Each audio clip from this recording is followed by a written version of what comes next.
This is Leveraging the Link with Ben DeCastro, your 10-minute podcast designed to maximize your impact on LinkedIn, growing your network and net worth. Whether you are B2B, B2C, or anywhere else in the grand scheme of business, it's time to go to the next level. It's time to start leveraging the link. Hey everybody, episode number 3, the time factor of leveraging the link. Thanks so much for coming back. You know, it was a little over 2 years ago, January 27th, 2017, Charlie Rose had an interview with Bill Gates and Warren Buffett. Obviously, two pioneers, big, huge people everybody look up to in the business world. Maybe not necessarily look up to. Some people may despise them and loathe them.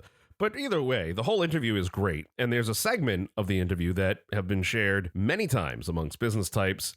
And it's all about Warren Buffett's calendar. He took out this little tiny black calendar book that was in his back pocket, handed it to Charlie Rose, and Charlie Rose is thumbing through it, and he says, wow, there's barely anything on it. And they exchanged some words back and forth, but essentially Warren said, look, I can go out and buy anything I want, except for time. It's the one thing that I cannot purchase more of. So time is precious. And Bill Gates followed up with talking about how it's important that CEOs, executives, leaders, and managers set aside time to think and learn in order to grow. Well, that fits right in with what we're doing with this podcast, helping you to grow your network and your net worth. And amongst the people that I talk to and come into contact with on a regular basis, time is the number one reason why people are standoffish about LinkedIn. Now, the number two reason is they think it's just a digital resume. And again, we're doing this whole podcast just to help people understand that it's much different. But the number one reason, which is what we're focusing on today, why people don't use LinkedIn is because they think it takes too much time. And I have people ask me, how much time should they invest? And I look at them right in the eye and I'll say, I suggest starting out with 10 minutes a day. You think I just told them that a loved one died? Okay, they just give me that look of disbelief and horror. Look, if you're going to strengthen your network, if you're going to increase your net worth, it's going to take an investment. And that's the case no matter what you do in life. If you want to lose weight and build muscle, you've got to spend time at the gym or increase your physical activity. If you want to improve your golf game, you got to spend time on the course or hire a coach. You know this. I'm not telling you anything new. But the problem is we've often looked at social media as a time suck. And for good reason. People do waste a ton of time on social media. People have been suspended, fired, disciplined for being on social media or gaming during work hours, and obviously because it cuts down on productivity. But as I've said in the first couple episodes, LinkedIn is different. You're not bombarded with the quizzes or a person's vacation photos or wedding photos or those little rabbit holes where you can get lost. Executives, decision makers, they are on this platform, spending time on LinkedIn, looking for the content that can help them improve the way they run their business and the way they conduct themselves and methods and policies and trainings. That's what they're doing. That's what they're looking for. Now, if I can give you a bit of a disclaimer here real quick, I've noticed that there are some people on the platform who are starting to, quote unquote, invade the LinkedIn space with this sort of stuff of, you know, the wedding photos, the quizzes, or just stuff that's just not appropriate for LinkedIn. My prediction is because the majority of the users right now are rejecting that type of content in general, meaning it's not getting liked, it's not getting commented on or shared, the engagement's real low on it. That kind of stuff is going to start disappearing. The people who post it, they're going to realize they're not getting that dopamine hit to the brain, and they're just going to go back to Facebook or wherever they post stuff, whether it be Instagram or Snapchat, whatever. And folks, listen, there is scientific proof out there that when people see that engagement, they see the like, they see the thumbs up, there's scientific proof out there that says, yeah, they get a dopamine hit to the brain. And that's why people do it. So just realize that that stuff will eventually go away, or you're going to see a lot less of it. If you spend time, even just a few minutes a day, dialing in and customizing your feed, then the time you spend on the platform is going to become part of your ongoing education and your professional development. Folks, it's important that you also give yourself time to actually consume the content and not just click the like because you like the topic of the headline. I mean, think about it. It's a hot summer day. You go to an ice cream stand or frozen lemonade stand or wherever you go to get something cool and refreshing, you stand in line, you get to the front of the line, and you say, hey, I'd love a nice cone of mint chocolate chip ice cream with some sprinkles on it. And then as the person goes to scoop the ice cream, you leave. Well, you spent the time, you like the thought of having the ice cream, but then you leave before you get the good stuff in your hand. There might be something there too, because, I'm making the connection earlier about, investing time going to the gym. So maybe, look, you get what I'm saying there. But there's so much great content being shared on LinkedIn on a daily basis.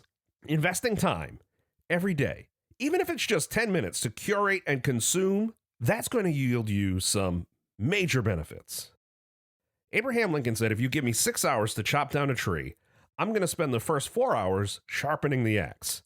If you just think about that statement right there, so much wisdom with that. One of the ways you can sharpen the axe is by listening to podcasts. Obviously, you're listening to this one right here. Hopefully, it's helping you improve what you're doing on LinkedIn. I listen to a podcast by Michael Hyatt. I'm a big fan of his. His podcast is Lead to Win. You can find it with just a simple search wherever you listen to podcasts. But one of my favorite quotes from him is, what gets scheduled gets done. Meaning if you put it on your calendar, you carve out the time for it, you're more likely to adhere to that schedule and get the job actually done. Now, you can dive deeper on his content. You'll find some great resources and information out there. But I can tell you this, back in 2013, I got to a point where my calendar was out of control.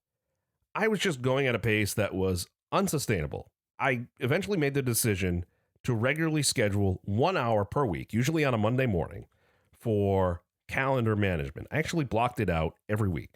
And I would just go through and confirm my appointments for the week, finalize plans, make adjustments, even go back and say, do I really need this meeting?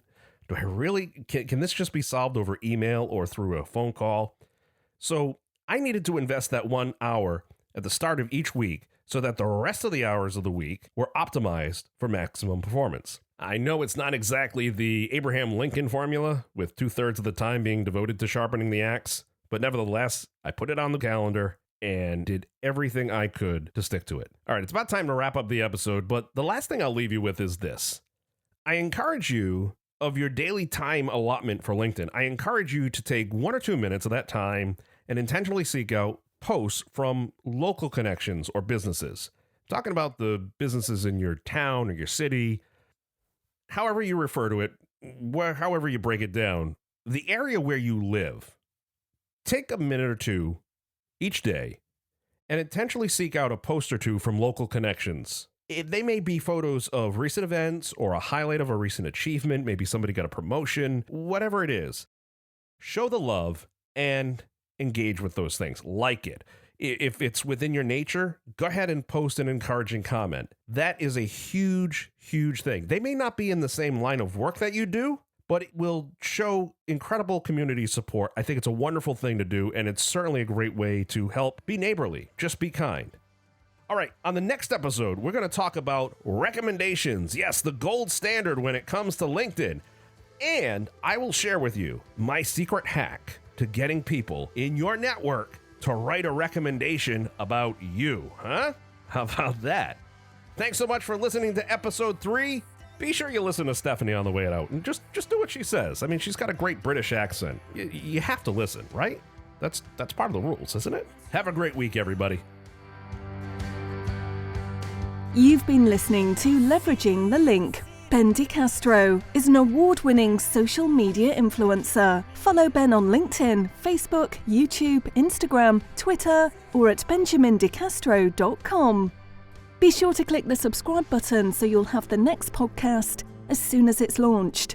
Feel free to leave an honest rating of this podcast, and if so inclined, share it with colleagues, friends, even your boss. The theme song is City Lights by Collington. Find them on Spotify, iTunes, and wherever you listen to music.